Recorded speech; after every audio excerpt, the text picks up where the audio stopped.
Hello, torchbearers. Welcome. Let's discover what is in store for you for Sagittarius season. I've sat with my guides and set up the space and grabbed a couple of decks. Go ahead on your end to set an intention. You can pause the video and do a couple of deep breaths and a little bit of a meditation to get yourself grounded. As you're sitting down with this kind of intention, especially for what I feel like especially gifts for some reason are in store for Sagittarian season. I feel like there's a lot of exploration and truth that's being uncovered during this time. I'm filming this during the new moon in Sagittarius, so it feels like an opportunity for new beginnings, new moon, new mead. What seeds are you planting? All of those aspects. So let's discover that. Splitting the deck here to the Tower and the King of Pentacles. It's funny, the Tower has actually been coming up a lot for me. You may be someone that's a little bit scared or intimidated by Tower energy, and I want to call to have you hold a little bit of space for that, because this transition, especially in terms of looking at it from a King of Pentacles, something that could be having to do with your foundations in your physical life. This is monetarily, this is health, this is, lifestyle, in the ways that you're living. So I feel like it's a really good way for us to slow down and recognize that change. We are in winter season during Sagittarius time. At least that's the hemisphere where I experience Sagittarius season. And so it's a time of inner reflection, which is something Sagittarius does really well as well. It really has this tendency to go in and uncover the trajectory of this adventure. So again, deep breath in. What do the torchbearers on the other side of this screen need to hear for their highest good? What gifts are coming in for Sagittarius season? Six of Cups. Death.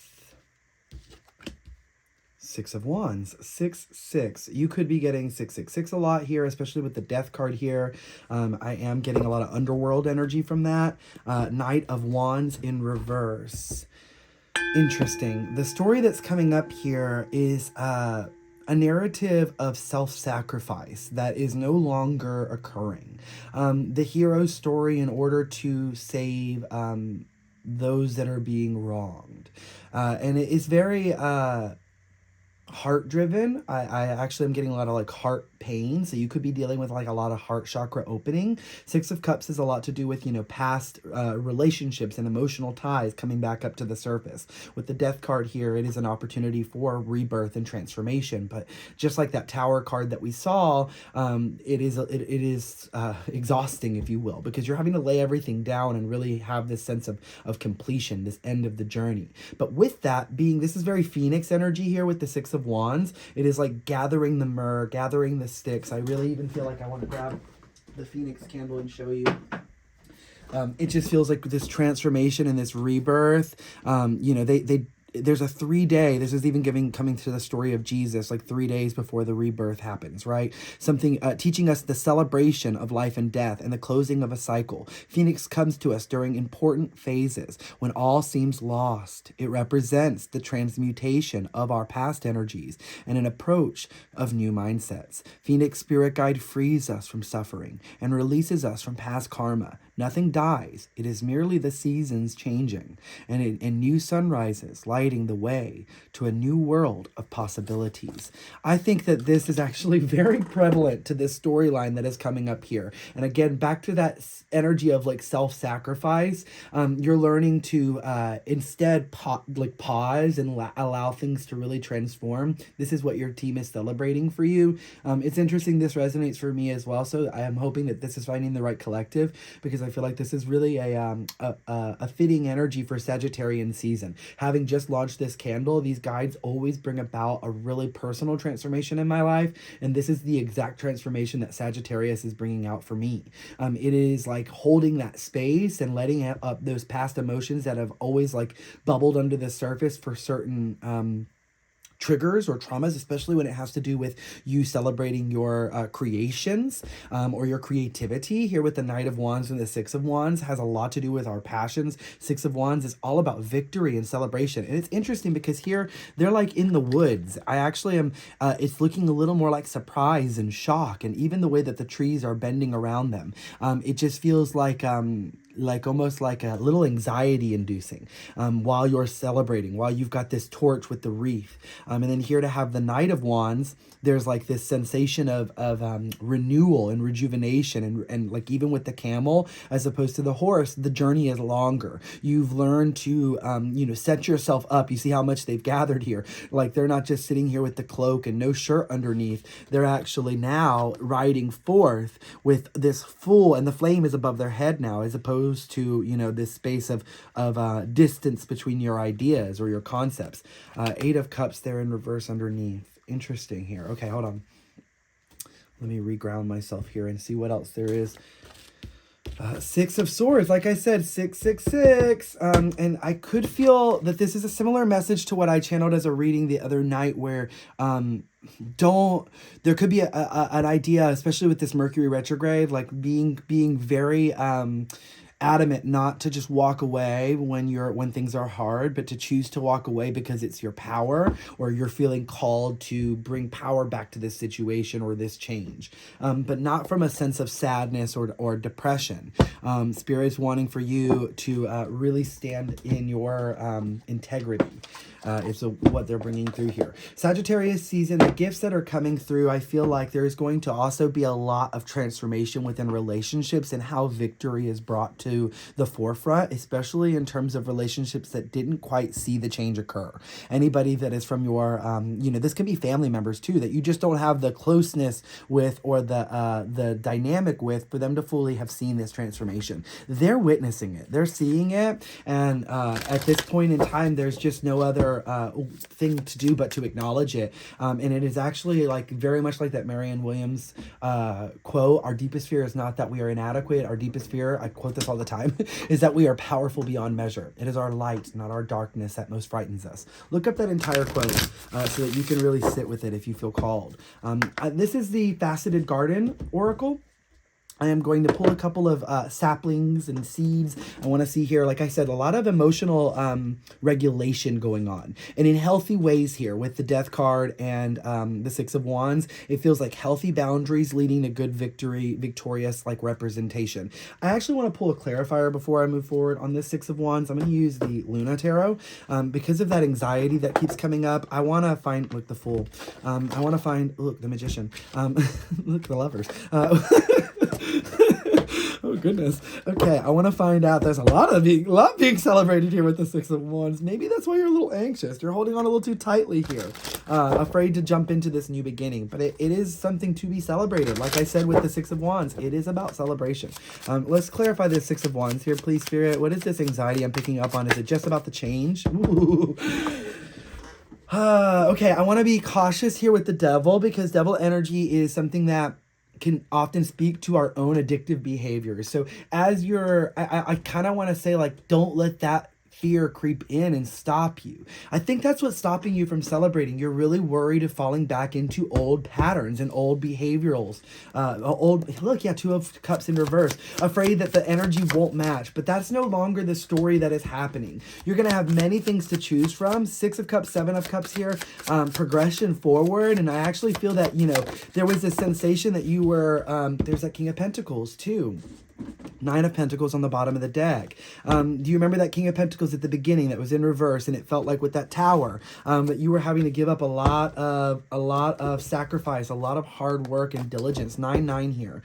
This clarification here is again reconfirming that to just stay the course on your course of action. What you have been doing has been working. You just are not recognizing all of the little nuances of changes you've made. You have transformed over and over and over again across every suit. I feel like you've made your way through the tarot many times now again in this lifetime. And so I don't want, I like to leave you very uplifted, but in this particular message here, I really want to soothe that voice inside, that little anxiety that is also wanting to be witnessed by you first and foremost, because that is how it heals the then relationships around it. That's how you come back in a different frequency to where they won't send you into this, the Knight in reverse here is now giving me a less triggered energy than the Knight of Wands upright. The Knight of Wands upright might rush into a battle or war because of the fact that it is passion and fire energy. And here with the Six of Wands, all about victory and celebration. Here with the Death card, there's so much like riding forth, and it can feel a little bit like your blinders are on because you're in the midst of a big transformation. So being cautious to not let any voices or anxiety or any habits come back that are going to stop you from progressing, but also not being so afraid that you're going to fall into habits that you can't progress, because you've progressed past those habits so much further. And if this is monetarily, like if you feel like the financial situation that's going on in your life right now during the Sagittarius season is not reflecting, you don't have much choices, you're like, how do I have choices? Really sit with your energy and remind yourself how by limiting the options that you had before that really weren't options, they were tainted cups. They were not serving you. They were coming at you with energy that was just like was this devil energy. And you've been able to transform that and transmute that very Scorpionic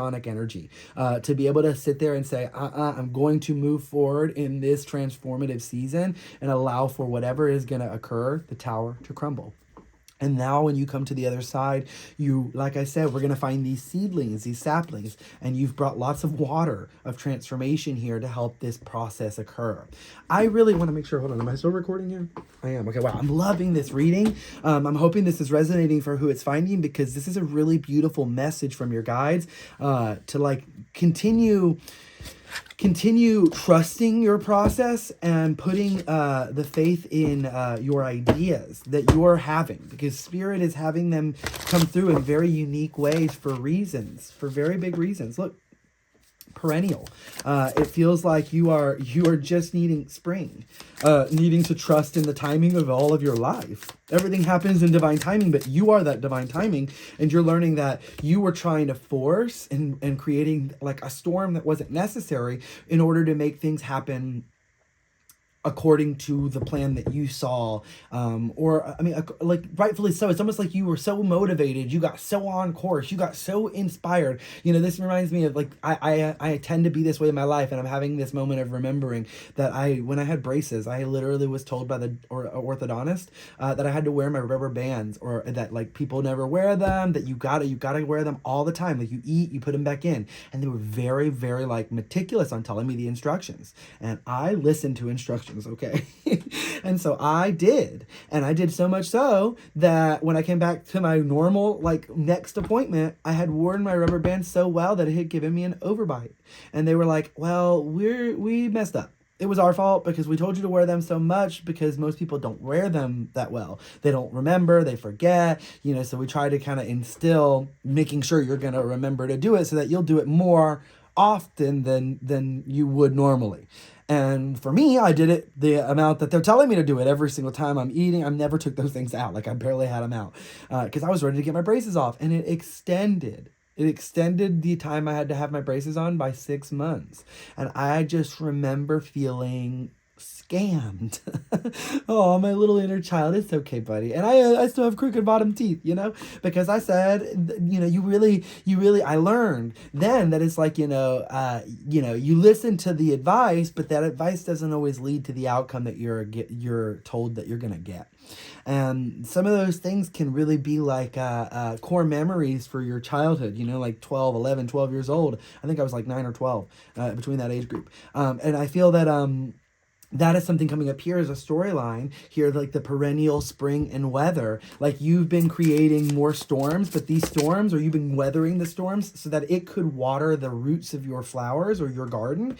This is a message. Look, the wreath. Look at that. Beautiful message. Confirmation. The wreath. Nest. I really feel like this is such a, I don't want to say generic, but it's like so, like, it's so collective that it's just like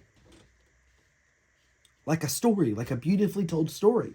You are telling a beautiful story, and you just have to continue. Like every season, a new layer of that comes out, a new bloom comes out, a new fruit is sprung forward. I also feel like the gifts that are going to be happening for you, springtime could be a really prevalent time. Like I said, we're in the winter season right now. Maybe hard to hear that you might not get some of these rewards until spring. Don't look at it that way. Look at it as that the rewards are there. They're just growing underneath the soil. So what can you do do to help nourish that soil and parent that energy the best way. And also knowing that this season is a time of inner reflection at the same time of figuring out where you'd like to point your arrow and shoot the new shot towards, so that you can really redirect this frequency. Wreaths are a really wonderful energy of protection. I like that this one here is made up of crystals and seashells and things like that, flowers. It's an interesting reflection because you often think of wreaths, for me, I often think of them for, Yule, Christmas time, this season, though I have seen many of them done of different material.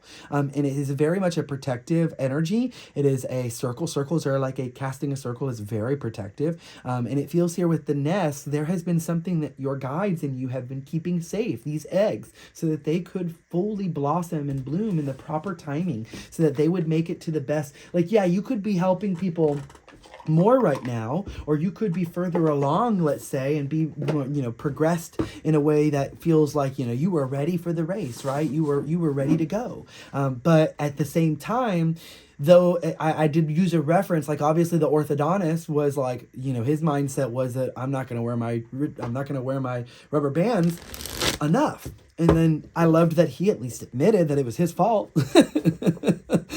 And I remember reading their faces like, oh shoot, we messed up. We told this kid to wear his his rubber band. And what's funny is I didn't wear my retainer because I said it stopped fitting. Life is like, sometimes you do everything you can and you just have crooked teeth. It's okay. It's okay. You don't have to always have, the outcome that we want in order to find happiness. I don't know. We went off rail here with the dentist, orthodontist storyline, but All right, these are some essential oil cards. They give me trigger statements and true statements that you are using right now. For the season, I want you to pay attention to the vocabulary, the words and things you're using. So one last true statement and trigger statement, Spirit. One last one for me, please. Okay, they want to talk about it first. We'll go through these first. So sovereignty, when they come up in balance, I look at it that you're speaking more in the true. When they come up in reverse like this one here, I look at it that you're more in the trigger statement. But you're kind of bouncing between each because the lessons of the duality of that is to help you balance that temperance, especially since temperance is connected to Sagittarius energy. So sovereignty, trigger statement here is what will they think? The true statement is I navigate through life with ease. Lemon and eucalyptus. Ooh, that is the owl essential oil combination that I did. So you could be called to work with the owl. This is eucalyptus and mint. So eucalyptus is coming up a lot of Sagittarius energy in my research, and y'all commented that you love eucalyptus, so that's why I went with eucalyptus. And here on the bottom it says, now you must claim your energetic independence. Cut the cords to lower vibrations. It is time to ascend. I couldn't speak this into existence more beautifully. Even the blue, the yellow, and the green. Look at the colors here on the board. The blues, the yellows, and the greens. A little bit of oranges and pinks, but I'm just really feeling, especially here here's a lot of green and blue. Obviously, I know this deck does have a lot of that color palette to it. It's very like earthy muted colors, but having gravitated to these specific decks for you, it really fits in beautifully. And you can even, I'm kind of getting this idea, I'm going to pull two more at the end here. Divination, look at that. Here we are doing that. Yarrow and Palm in the middle. And it says trigger statement, you are, I am so drained. True statement, I am shielded.